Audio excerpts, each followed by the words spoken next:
강의실에 종이 울리기도 전에 자리를 메운 학생들의 숨소리가 유리창에 서려 있었다. 새벽부터 줄을 서며 입장한 이들은 평소의 청강객이 아니었다. 교육학과, 경영학과, 심리학과, 언론정보학과까지 전공을 가리지 않고 몰려든 눈빛은 하나같이 또렷했고 그 중심에 오늘의 강연자, 명문대 석좌 교수가 서 있었다. 그는 분필을 집어들고 칠판 정중앙에 단 한 문장을 적었다. 지식은 태도다. 강의실을 가르는 분필 소리가 멈추자마자 조용한 전율이 퍼졌고 교수는 오늘의 사례를 소개했다. 무대 위의 트로트 가수 김용빈. 화려한 조명이 그의 이름을 감싸지만 오늘 우리가 주목해야 할 것은 조명이 아니라 태도라며 교수는 그를 통해 교육의 정의 자체를 다시 써 내려가겠다고 선언했다. 그 순간 강의실의 공기가 달라졌다. 누군가는 펜을 더 단단히 쥐었고 누군가는 휴대전화를 뒤집어 책상 위에 엎어두었다. 집중과 긴장, 기대가 한꺼번에 낙뢰처럼 떨어졌다. 교수는 서두에서 먼저 질문을 던졌다. 학력이란 무엇인가? 우리는 너무 오랫동안 시험 점수와 졸업장, 기관의 간판을 학력이라 불러왔다. 그러나 실전에서 통하는 지식, 타인을 움직이는 언어, 공동체를 살리는 감각을 누가, 어디에서, 어떻게 증명할 수 있는가? 이 질문을 들고 교수는 김용빈의 무대를 하나씩 해부했다. 그는 진행자의 질문을 예능용 받아치기로 끝내지 않는다. 상대가 끝까지 말을 마치도록 기다리고 거기서 꼬리를 물어 더 깊은 마음의 층을 연다. 관객의 호흡을 음악의 악보로 삼고 무대 뒤 스태프의 수고를 짧은 눈빛과 고개 끄덕임으로 기어이 노래 속에 꿰어 넣는다. 이 모든 행위는 단지 예의 바른 태도가 아니다. 알미 사람에게 닿는 지식의 통로를 뚫는 기술이자 철학이다. 교수는 말했다. 속도를 성과로 착각하는 시대에 그는 기다림을 의미로 바꿔버렸다. 그 기다림이야말로 지식의 천문, 경청이다. 첫 번째 핵심어, 경청. 김용빈은 질문 뒤에 숨은 질문을 듣는다. 무대 위에서 함성의 높낮이를 읽어 템포를 조정하고 과한 환호로 가사가 묻히면 잠시 미소로 손짓해 호흡을 가라앉힌다. 팬사인회에서 언어가 서툰 해외 팬이 떨리는 목소리로 말을 이어갈 때 그는 말을 덧붙이지 않는다. 대신 눈맞춤을 길게 가져가고 쉬운 단어를 고르며 표현의 속도를 팬의 호흡에 맞춘다. 교수는 이를 언어의 윤리이자 지식의 문해로 해석했다. 정보량의 크기가 아니라 전달의 성공이 진짜 언어 능력이라는 사실, 그 간단한 진실을 그는 실천으로 증명한다. 경청은 수동적 복종이 아니라 타인의 세계로 스스로 높이를 낮추는 지적 행위다. 그 행위가 쌓이면 신뢰가 되고 신뢰는 노래를 설득으로 무대를 공감으로 바꾼다. 두 번째 핵심어, 책임 있는 말. 이 혐오와 조롱이 흥행 공식을 대체한 시대에 그는 자극을 포기하고 품격을 택한다. 웃음을 얻되 상처를 남기지 않으며 재치를 구사하되 누군가의 이름과 삶을 값싼 소재로 삼지 않는다. 교수는 칠판 한켠에 또 다른 문장을 적었다. 말은 흔적을 남긴다. 그 흔적은 곧 관계의 지형이 된다. 김용빈은 자신의 언어가 남길 흔적을 미리 상상하고 그 흔적 위로 타인이 다치지 않도록 문장의 모서리를 둥글게 깎는다. 그 결과 그의 발언은 즉흥이면서도 숙성되어 있고 간결하면서도 포용적이다. 이것이 바로 책임 있는 말의 구조다. 교육은 정답을 말하는 법만 가르쳤다. 그러나 이제는 책임 있게 말하는 법을 가르쳐야 한다. 교수의 목소리는 더 단단해졌다. 세 번째 핵심어, 통합. 음악은 선율이지만 무대는 서사다. 김용빈의 무대는 한 곡의 성공 여부를 넘어 지역의 역사, 관객의 추억, 세대의 감정이 얽히는 하나의 큰 이야기로 완성된다. 그는 공연 도시에 얽힌 소소한 일화를 먼저 꺼낸 뒤 그 도시 사람들이 사랑한 곡의 정서를 섬세하게 배양하고 마지막 후렴에서 공동의 박수를 하나의 리듬으로 엮어낸다.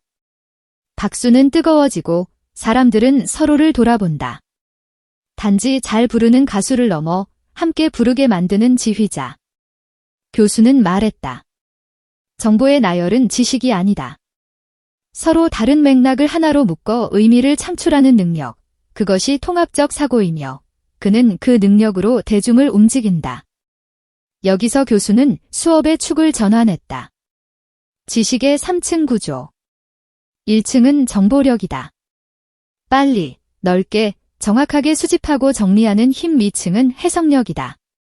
수집된 파편을 의미의 문장으로 재배열하는 능력. 3층은 공감력이다. 재구성된 이야기를 타인과 나누어 행동을 촉발하는 힘. 시험은 주로 1층을 평가한다. 그러나 사회는 2층과 3층에서 무너지고 회복되고 다시 움직인다. 교수는 지목했다. 김용빈은 1층을 성실로 다졌고 2층과 3층에서 탁월함으로 증명했다. 그러니 그의 학력은 졸업장에만 있지 않다. 그의 학력은 사람들 사이에 있다. 사람과 사람 사이에 건설된 신뢰, 그 신뢰가 지식의 최종 형태인 품격을 만든다. 강의는 생생한 장면으로 더 깊어졌다. 어느 공연장에서 음향이 흔들렸다. 모니터와 메인 스피커의 딜레이가 엇갈리며 템포가 미세하게 밀렸다. 보통의 가수라면 어깨가 경직되고 시선이 무대 뒤를 향한다. 그러나 그는 관객을 보았다.